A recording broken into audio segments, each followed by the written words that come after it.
Olona pahalalana ny tokony solitenany antenimieram-pirenena eny amin'ny fitsarana avy momba ny lalam-pandroenana araka ny nambaran'ny pahalalana iray androany. Io maraina io no namolavolany sivana amin'izay olona solitena azy ireo parlementera. Manomboka ny talata hatramin'ny alakamisy ho avy izao ny feim-potoana andraisana ny antontan-taratasin'ireo irotsaka fidiana amin'izany ary ny zoma no iroso amin'ny fandaniana ireo solitena azy ireo. Tsy mbola ampy ny kolotsaina fikirakirana vola eto Madagasikara raha ny vokatry ny fanadihadiana izay nataon'ny sampandra-panjakana amin'ny sanany Antontanisa izay nivoaka androany. Ambany ny tahan'ny findramam-bola eny anivon'ny banky manodidina ny 3.5 isan-jato izany raha tafakatra mahery ny 20 isan-jato izany eny anivon'ny findramam-bola na ny microfinance. 20.2 isan-jato malagasy kosa no efa nihindram-bola tamin'ny namana na ny fianakaviana. Lamina tsy nahitana fivorivorin'olona na korotana ny teny Analakely sy ny manodidina tao aorian'ny filazana fa izy korotana. Niaina ny mpandeha ny maraina, nanara-maso ny manodidina ny Analakely kosa ny mpitandro filaminana. Nanamafy ny teo anivon'ny prefektoran'ny polisy fa misy ny fepetra tokony arahina alohan'ny anaovana fihetsiketsehana na fitokonana. Mandripaka ny valanaretina Ebola ao amin'ireo firenena 4 Afrika andrefana tato anatin'ny enim-bolana. Misy 720 sy 700 efa namony aina hatramin'ny androany. Fifampikasoan'ny vatana no mampifindra n'ity aretina ity ary azo ambara fa tsy misy firenena hafa milaza fa voary tanteraka amin'izany eny fa na dia Madagasikara. Misokatra indray ny fihaonana tapin'ny faritra 4 misy ny aretina miaraka amin'ny solitena firenena mikambana. Ny andindiny izay avy hatrany.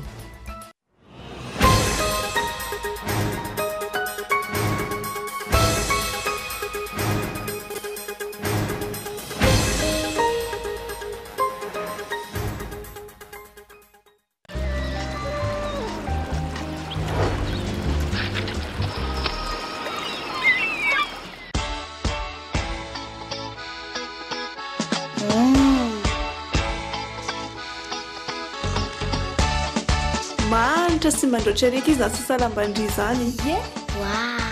Satria mampiasa vovon-tsavony maky sady mampalefaka ny hoditra. Ny lamba madio avy hatrany kely fotsiny dia ampy. Na ny vato koa zava-po mampiasa vovon-tsavony maky. Vovon-tsavony maky, ilay vovon-tsavony manala ny tasy rehetra.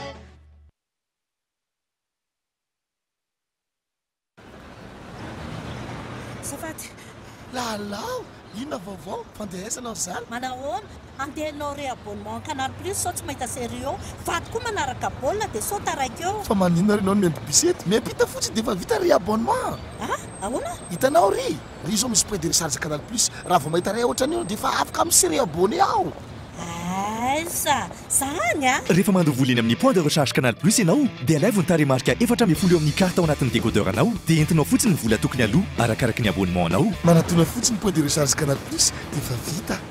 Ndao ale manomboka izao afaka manatona point de recharge Canal Plus ianao rehefa anao réabonnement Canal Plus.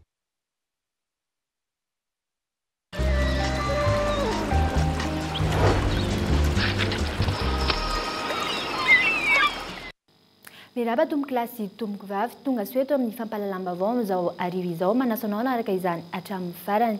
Ny pejy politika vetrano manomboantsika n'izao fampalalambavao izao mety ho solombavambahoaka no isolitena ny antenimieram-pirenena eny amin'ny fitsarana avy momba ny lalam-panondrenana raha ny hevitry ny pahalalana iray. Raha ny voalaza ao amin'ny lalam-panondrenana miisa 5 ireo mpikambana tokony andrafitra ny androm-panjakana ity ka ny roa amin'ireo no fidin'ireo solombavambahoaka. Io marian'olona molavolany sivana amin'izay olona isolitena azy ireo ny parlementaire. Fanadidina raha antsika amin'ny herinirina rabary.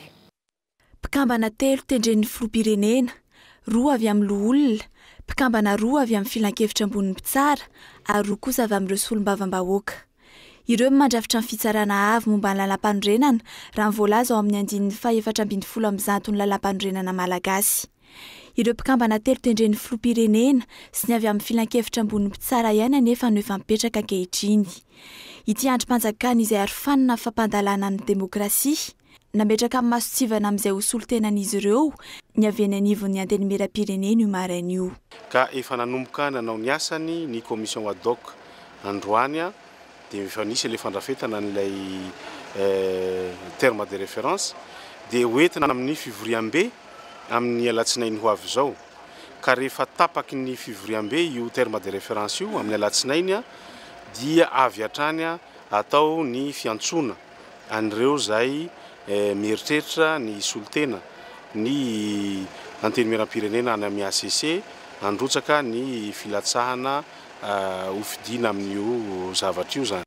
Olona mahafeno lalàna tokony andray izany toeran'ny solotena ny antenimieram-pirenena izany raha ny hevitry Rakotomana Honoré mpahay lalàna. Ankoatra ny mahampanangana andrim-panjakana fitsarana avy momba ny lalam-pandrenana, mpanamarina sy mpanara-maso ny lalàna izay mivoaka avy eo anivon'ny antenimieram-pirenena ihany koa na HCC. Ny antenimieram-pirenena izay mbola mandeha ila ihany hatreto noho ny mbola tsy fisian'ny antoko-panohitra ao.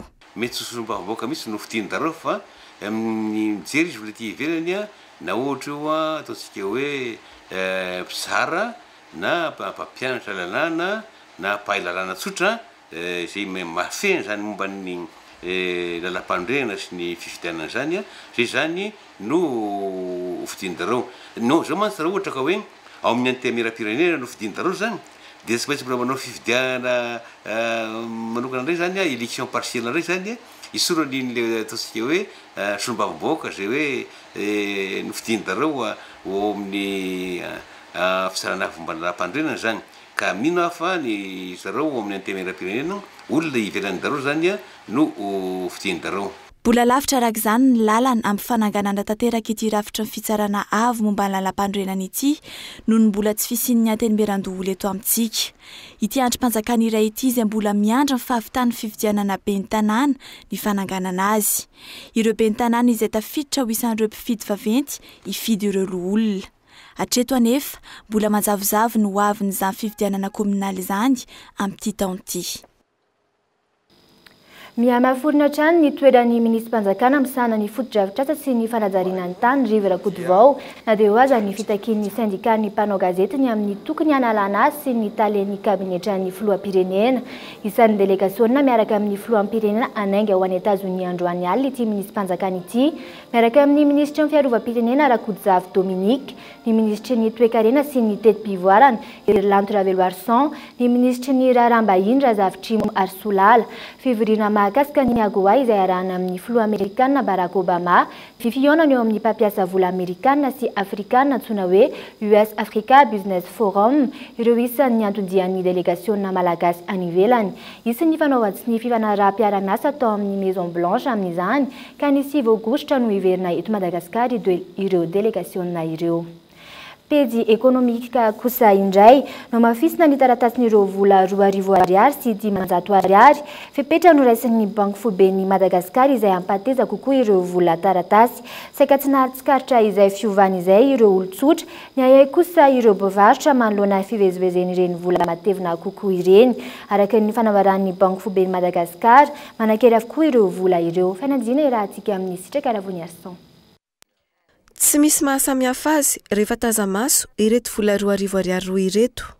Somary misy lanjany ary mafy kokoa ny taratasiny rehefa mandray ilay vola 2,000 ariary vaovao. Ho fiarovana ireo vola amin'ny amadona sy ny loto no mafisina ny taratasiny ireo vola 500 ariary sy 2,000 ariary. Tsy nahatsikaritra an'izay fiovana izay ireo olon-tsotra tamin'ny ankapobeny. Mety ho fanitra ihany izy fa hatreto loatra no mbola tsy nahita an'izay mihitsy zay. Tena mbola tsy nieritreretiko mihitsy aloha zany mbola tsy hitako. Ireo mpivarotra kosa etsy andanin'izay ny aya amin'ny fiparitahan'ny vola sandoka tamin'ny vatany voanandray ireo vola ireo. Fantsapaiko le izy dia nitovy an'le vola anina ihany dia tsy natao atrako. Manoloana an'izany namoaka fanambarana ny banky foiben'ny Madagasikara fa manakery avokoa ireo vola 2,000 ariary sy 500 ariary izay no amafisina ny taratasiny na ireo izay teo aloha. Efa entona teo izao no tsy nisy fanotana vola vaovao intsony teto Madagasikara araka ny loharanom-baovao akaiky ny banky foiben'ny Madagasikara. Noho ny tsy fisian'ny gouvernoura mitantana ny banky foiben'ny Madagasikara no anton'izany. Fepetra ny raisiny arak'izany ny fanamafisana ireo vola taratasy apateza azy ireo kokoa. Findramam-bola ho an'ny filana andavanandro no akamaroan'ny findramam-bola ataon'ny malagasy na amin'ny banky sy ny toerana hafa izany na amin'ny fianakaviana. Miteraka tsy fahafana manao tahiry izany ary tsy hahafana mampiodina vola ihany koa ka lasa vesatra ho an'ny toe-karena. Nivoaka androany ny valin'ny fanadihadiana mikasika ny fiampiasana sy ny fitantanam-bola isan-tokantrano nataony teo anivon'ny Instat. Fanadihadiana nampiasana fitaovana sy fomba vaovao. Fanadihadiana rahantsika amin'ny Ilta Asinjo. tsy mbola ampy ny kolotsaina fikirakirana vola eto Madagasikara raha nivokatry ny fanadiadiana izay nataony sampandraram-panjakana misahana ny antotanisa izay nivoaka androany ambany ny ta ho an'ny fampiasana ny banky sy ny tolotra rehetra amin'izy ireny. Iarahantsika mahita fa ny inclusion financière de montany hoe manana compte ve ny gasy valiny vitsy ny gasy manana compte bancaire faharoa rehefa mba mindram-bola ve ny gasy valiny oui mindram-bola ny gasy fa sika any amin'ny fianakaviana izy no mindram-bola fa tsy any amin'ny banky farany ataony gasy ino le vola indraminy anaovana investissement ve matetika tsy anaovana investissement fa vidianana sakafo ohatra. Ambany ny tahan'ny findramam-bola eny anivon'ny banky eto Madagasikara manodidina ny 3.5 zany eny anivon'ny banky 10.2 malagasy kosa no efa nindram-bola tamin'ny namana na fianakaviana. Olana nefa ny akamaroan'ireo findramam-bola ireo dia ampiasaina amin'ny fandaniana fototra toy ny filana ho an'ny fahasalamana izay mahatratra 7.3 ny findramana natao. Ny fividianana sakafo tafakatra hatramin'ny 3.3 ny findramam-bola ary ny fandoavana saram-pianaran'ny mpianatra izay mandrakotra ny 2.3 ny findramam-bola. Tsy miteraka vokatsoa ho an'ny toekarena izany fampiasana ny findramam-bola izany.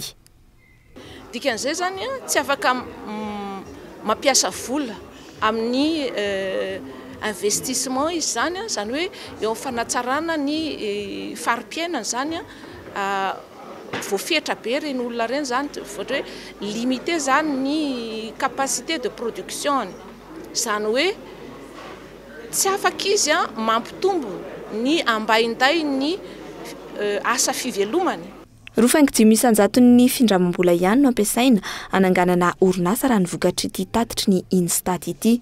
4.1 ny tantsaha kosa no manao izany hividianana masom-boly, zezika na sakafon'ny biby fiompy. Ho azy ireo tsy hita taratra loatra ihany koa ny vokatry ny findramam-bola natao satria ny 7.5 ihany no nahita fiatsarany ny fidiram-bolany. 4.5 no afaka nanatsara ny vokatra niakatra ary 5.5 ihany no afaka nampitombo ny entana afaka namidy. Tamin'ny alalan'ny fampiasana tableta sy finday no nahafahana namoaka ireo valim-panadiadiana ireo. Olona 2 tamin'ny faritra 2020 no namaly ny fanontaniana tao anatin'ny 4 herinandro nanomboka ny volana avril lasa teo.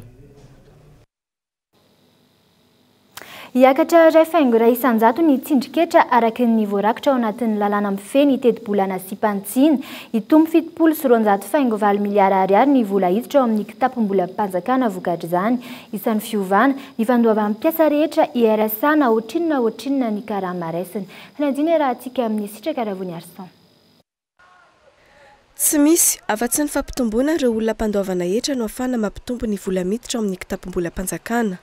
Manomboka izao isa no voakasika amin'izay fandoavan-ketra izay ihany koa ireo sehatra tsy ara-dalàna sy ny mpanakanto raha ny voarakitra ao anatin'ny teti-bola mpanjakana sy pantsina. Lavitresaka ny asa miandry ny fanjakana amin'izany satria raha ny antotanisa vosikajy ao anatin'ny sehatra tsy ara-dalàna ny 3.5 ny olona nasy eto Antananarivo. Ankoatran'ireo ny mpiasa rehetra ihany koa no ampandoavana IRSA raha ireo izay mikarama manomboka amin'ny 10 sy 2 ariary ny voakasika izany teo aloha. 20% izay tany IRSA izay na ohatrina ny karama raisiny ireo mpiasa. Momba ny fampitomboana ny vola miditra amin'ny fanjakana ihany no avozina ihany koa ny karazan'entana iarany aba.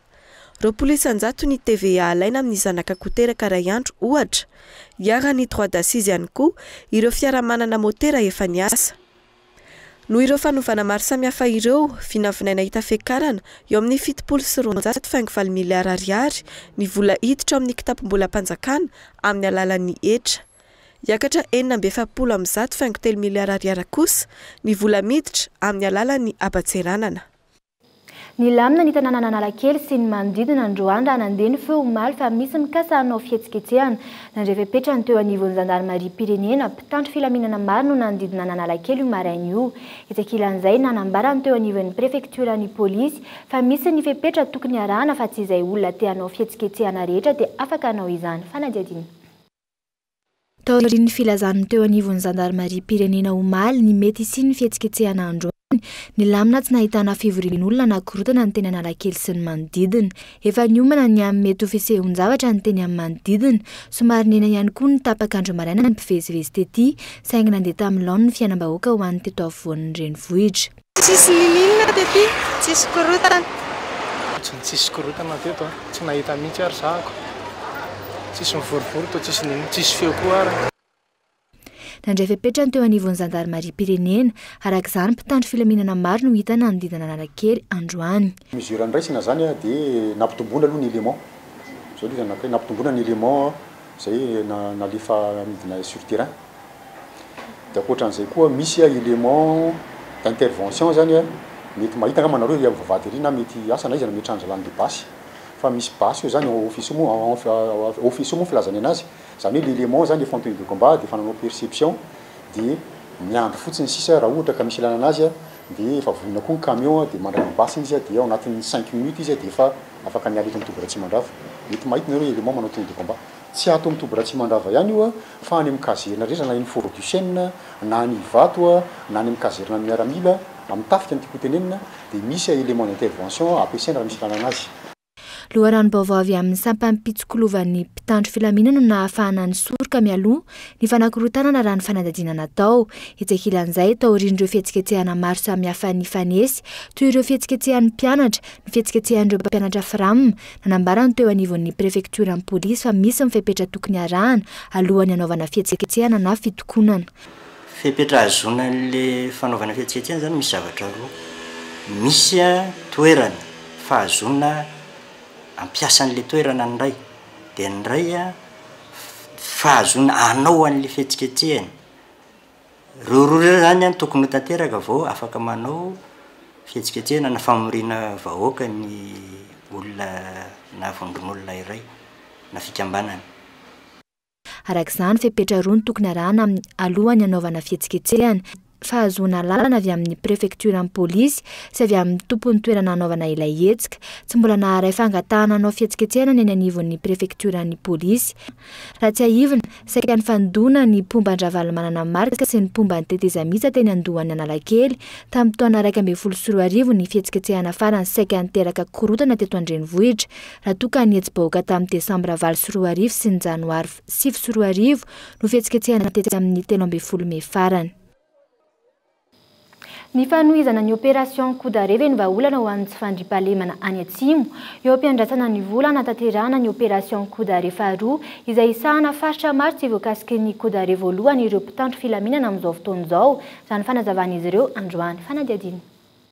Ireo faritra tsy voakasiky ny opération coup d'arrêt voalohany kosa no sahan'ny opération coup d'arrêt faharoa izay anomboka tsy ho ela raha ny fanazavana. Atsimo Atsinanana, Anosy, Androy, Atsimo Andrefana, Sud-Ouest, dia miakatra antsika dia Menabe, dia hatrany Melaka, dia Bongolava, dia Haute-Matsiatra, dia Haute-Matsiatra, Vakinakaratra koa raha nampidiriny satria fantatsika fa Vakinakaratra koa zany mifaritra Andrefa Mandotiny na Fanabe mihitsy dia Iorombe. Ny ampy Vakinakaratra izy. Eo ampiandrasana vola ampiasaina amin'ny coup d'arrêt faharoa io, zandarmisa 520 no lasa namonjy ny distrika Morafeny be sy Antsalova izay faritra tsy voakasiky ny coup d'arrêt voalohany ihany koa. Hetsekilan'izay, misy ny tetikasa izay vinavinain'ny mpitandro filaminana ao atao any amin'ny faritra Andranodampy sy Ambaditsovala, faritra izay nisian'ny fanafiana maro. Ambaditsovala sy Andranodambo, Ambaditsovala sy Andranodambo mbola mandeha tsikelikely zany ny fiverenan'ny olona amin'ny faritra iny. Amin'izao miteny izao, izay mpitandro filaminana zany dia efa ao anatin'ny programa ny ametrahana poste avancé ary efa nisy moa tao Maromby. Poste avancé Maromby zany commune izy io ary le Ambaditsovala sy Andranodambo dia ao anatin'ny commune Maromby. Tsy lavitra eo amin'ny 5 km amin'ny Maromby misy anazy. Misy poste avancé ao apetraka izay ahitana gendarme hatrany amin'ny 5 farafahakeliny. Eo ampanangonan'ireo taratasy fanamarinana fampiasana ny vola tamin'ny opération coup d'arrêt voalohany ireo mpitandro filaminana amin'izao fotoana izao. Hatreto, mbola tsy fantatra hoe raha oviana no tena hanomboka opération coup d'arrêt faharoa io na hoe ohatrinona ny vola ho ampiasaina amin'izany. tsy mifanohizana resaka opération coudare mandavataona kosa no vahaolana hoy ireo tompon'andraikitra samihafa avy amin'ireny toerana nisy ny alatromby ireny fa mifanamafisana ny dina samihafa. Raha tsy aivina 570 tapitrisa ariary no vola nampiasaina tamin'ny fanatanterahana ny opération coudare izay nanomboka ny fito jona lasa teo ary ny farana 20 jolay rehefa nampitomboana 10 andro. 250 no omby nisy nangalatra ary 730 tamin'izany no efa tafaverina amin'ny tompony. 470 kosa andahalo voasambotra ary 920 no maty. Mpitandro filaminana miisa 3 no naratra mafy ary iray no maty. Eo amin'ny tontolon'ny asa fanaovana gazety kosa indray tsy mbola mahasolo tena ny mpanao gazety eto amintsika ireo mpikambana 2 hikarakara ny fividianana ny olavitry ny mpanao gazety raha ny hevitry ny ao amin'ny ivon-gazety malagasy. Araka ny fampitam-baovao avy amin'ny ministeran'ny serasera dia manana hatramin'ny 15 aogositra izao ny orinasa-gazety tsirairay avy andefa ny atota taratasy ny mpanao gazety miasa ao amin'izy ireo mba ahafahan'ny ministera mandinika izany sy manome ny karatra maha mpanao gazety matianina. Fanadidiny raha antsika amin'ny herinirina rabary. Taratasy fanamarinana arakasy na attestation d'emploi miaraka amin'ny na diplôme na brevet na certificat natolotry ny sapam-piofanana ho mpanao gazety matianina eken'ny fanjakana dika mitovy no amarinina ara-dalàna na photocopie légalisean'ny karapanondrom-pirenena ary sary tapaka roa. Ireo atota taratasy ireo no ilaina aterina eny amin'ny bureau-ny komisiona manokana misahana ny fanomezana ny karatra maha-mpanao gazety matianina eny amin'ny ministera ny serasera sy ny fifandraisana amin'ny androm-panjakana eny Nanisana. 230 ireo mpikambana ao amin'ny komisiona ifidiny mpikambana ao amin'ny ordre des journalistes de Madagascar izay navoakan'ny ministera. Izy ny fivoriana izay ataon'izy ireo amin'ny 7 aogositra izao tsy voalaza ao amin'ny fampitam-baovaon'ny ministera kosa ny hoe ahoana ny fomba nifatena azy 230 menada ireto. Ny fanjakana no iantoka ny lany rehetra amin'ny fifidianana raha nambaran'ny sekretera général ministera ny serasera androany.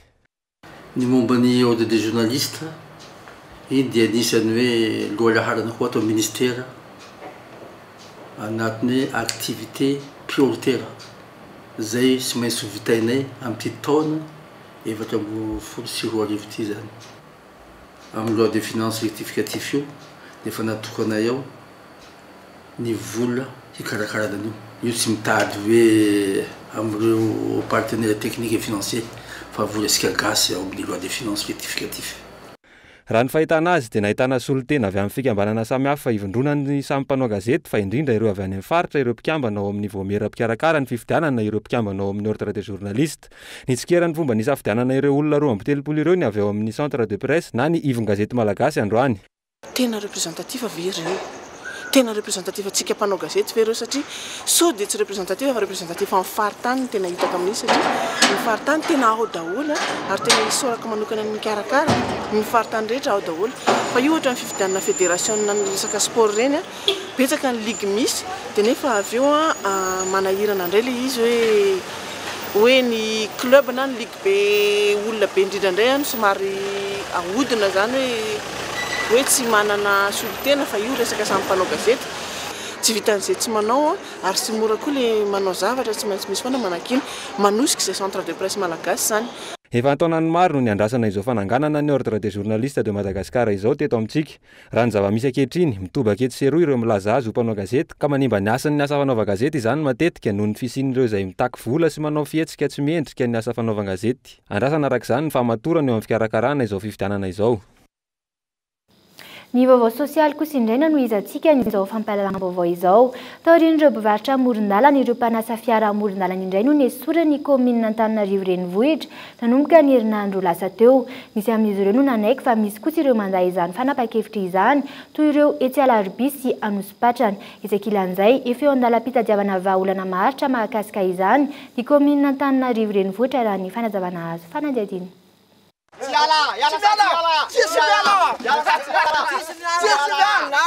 Ny herinandro lasiny no nanomboka nanala azy ireny teo anivon'ny komina Antananarivo. Isan'ny ala tamin'izany ireo mpanasa fiara tetsy Ampefilo sy 67 hektara. Tsy nanaiky ala kosa nefa ireo tetsy Alarobia sy Anosipatrana. Tsy manaiky an'izany zay satria inona raha ny ivelomanay dia inona mba fitadiavam-bola ao anay ahoan'izay ny esorina ny famelomana vady aman-jana ny komina zany aloha ny tompona andraikitra amin'ny lalàna amin'ny fian'ny tanàna fa zany hoe zay koa zany mba hoe fitadiavanay le izy dia ohatrany hoe tsy zay kosa hoe tsy aiza zany zay le vady aman-janakay ny sakafo ohatr' zany eto mba fitetavanay mitony fanadiovana ny tanàna Antananarivo tanterahan'ny komina taorian'ireo mpivarotra amoron-dalana tetsy be horirika Analakely ary Anosizato anjaran'ireo mpanasa fiara eny amoron-dalana indray izao. Izy io dia tsotra ihany zany dia raharahan'ny lalàna.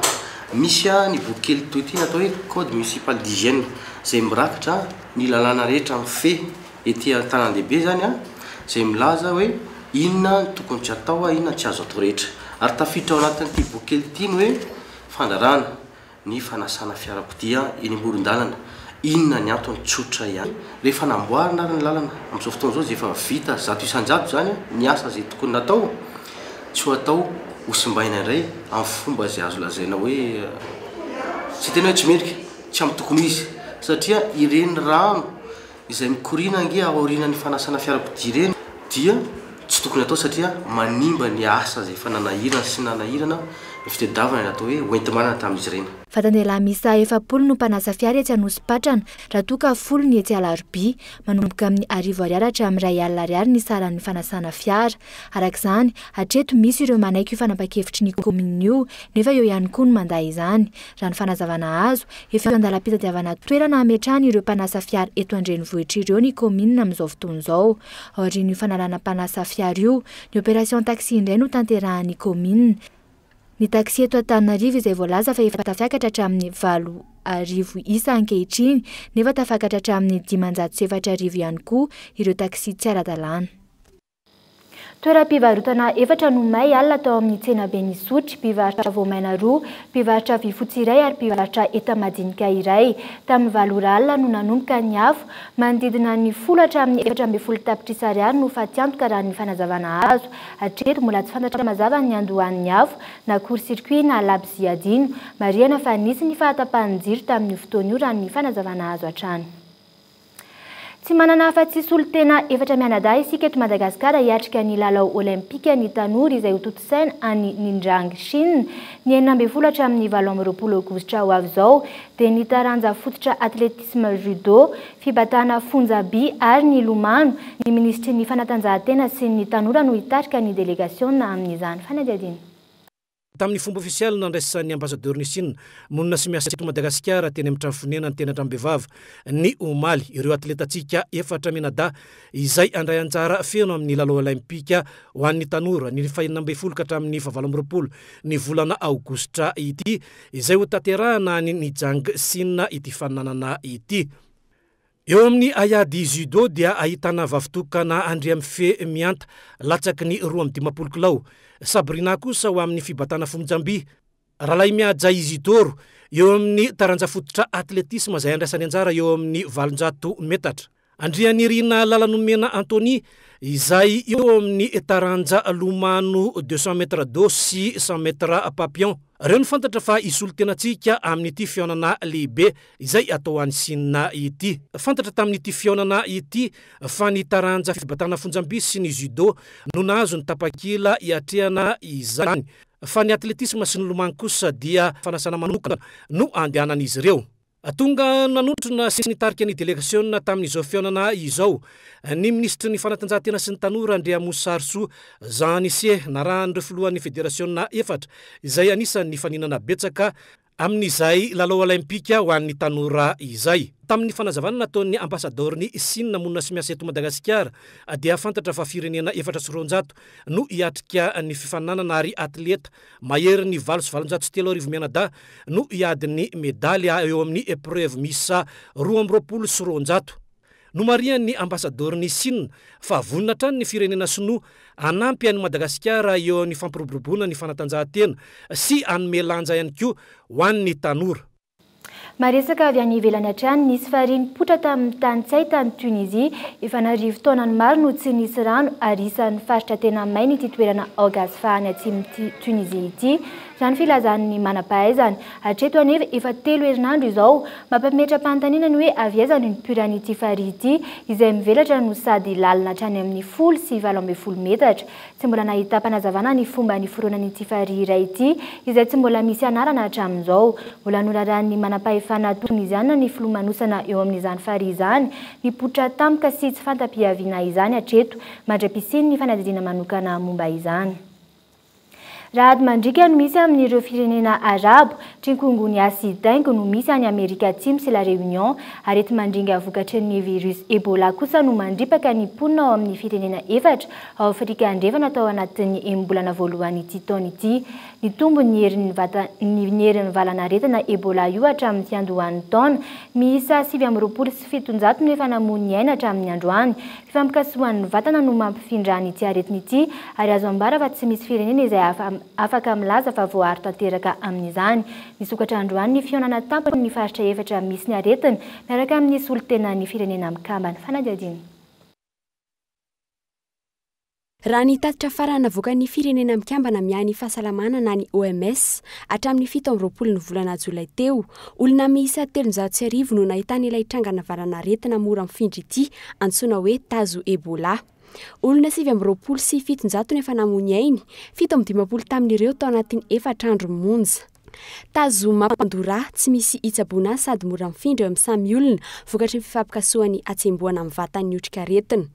Arety koa ka no ilazany mpitsabo azy miandoha amin'ny aretin'andony sy tenda aloha miaraka amin'ny tazo mahery sy fahalemen'ny ozatra. Mandosy mivalina izay tratrany ary tsy manao ny asany ara-dalàna ny aty sy ny voa. Miaraka amin'ny faratrany anaty sy ivelany miena vetivety ny isan'ny sela fotsy. Tafiditra amin'izany ny fikorinan'ny rà avy any amin'ny maso sy ny molotra izay tena mahatonga izay tratra no mampatahotra jerena. Isany efa nandray fanapa-kevitra vonjimaika ny filohampanjakana Sierra Leone amin'izao fotoana izao ary loza manambana atao anatin'ny 10 hatramin'ny 90 andro ity virus ity. Ankoatra izay tsy manana mpitsabo manokana izy ireo afaka andray an-tanin'ireo marary. Ho an'ny Liberia nakatona vonjimaika ny sekoly tsirairay no ity trangy ity. Raha ny zava-misy ao Afrika azo ambara fa sakana voajanahary miarana Madagasikara manosy sy voadidin'ny ranomasina azy sy ny tsy fisian'ny sidina amin'ny vatana mampitohy an'i Madagasikara sy Afrika ankoatra ny any Kenya sy Afrika Atsimo, ireo firenena ireo efa nandray fapetragoavana iarovana an'ireo mpandeha. Tsy midika akory izany fa voaro amin'ity aretin'ity Madagasikara, tsy mbola vonona mpiarovan-tena manoloana izany kosa nefa ny governemanta malagasy, tsy mbola voafaritra mazava ny fahafahantsika mihetsika raha sanatrika tonga aty Madagasikara io aretin'io efa namely firenena efatra aty Afrika Atsimo. Ny voromaika aty Guinée Conakry ny filohan'ireo firenena efatra izay ahitany'ity aretin'ity dia Nigeria, Sierra Leone, Liberia, Côte d'Ivoire ary ny taleny voameran'ny firenena mikambana miany fahasalamana na ny OMS. Iresana ny vahaolana mahakasika ilay varanaretina mianaka ary mifindra vetivety Ebola amin'izao fotoana izao no antony. Ivoaka amin'ity fevriana ity ihany koa ny vahaolana ho raisin'ireo filoham-panjakana sy ny firenena mikambana ifehezana ny tsy hiparitahan'ny Ebola amin'ireo firenen-kafa. Fanampiana mitetina $100 no entina mingorana izany any amin'ireo firenena efatra any Afrika andrefana. Andefa mpitsabo manokana sy mpanentana ara-pahasalamana ny firenena mikambana any amin'ireo firenena efatra ireo anantona akaiky ireo mponina amin'izao fotoana izao. Hatramin'ny fiandahan'ny taona, i Guinée no nahitana soratra aretina voalohany amin'ireo firenena tao Afrika andrefana. Taoriana kelin'io nianaka tany Liberia ny valanaretina Ebola ary Sierra Leone. Ny alarobia lasa teo vao nahitana olona iray nisy ity valanaretina ity tao Nigeria. Laza ihany koa ankehitriny ny Médecins Sans Frontières fa tsy vitany intsony ny mifehy sy manaraka akaiky ny fitsaboan'ireo marary. Raha misy 500 izany teo aloha, tany amin'ireo firenena efatra ireo efa tafakatra 350 izany amin'izao fotoana izao. Ny asa fanaovan-gazety ilay lalàna momba ny cybercriminalité fa indrindra ny fiazakazahan'ny fanjakana mampandany lalàna maro amin'izao fotoana izao. Ireo no resana afaka minitra vitsy ao anatin'ny fandarana mikolo hevitra. Mpanao gazety avokoa no hiankatsehatra amin'izany. Arahinao amin'ny 7 latsaka fahefany eto amin'ny fahitalavitra sy ny onjam-peon'ny kolo. Dia izay no marana an'izao fampahalalam-baovao izao. Tratranao nanaraka izany hatramin'ny farany amin'ny valora sasany no anarahanao ny fampahalalam-baovao amin'ny fiteny frantsay. Veloma tompoko.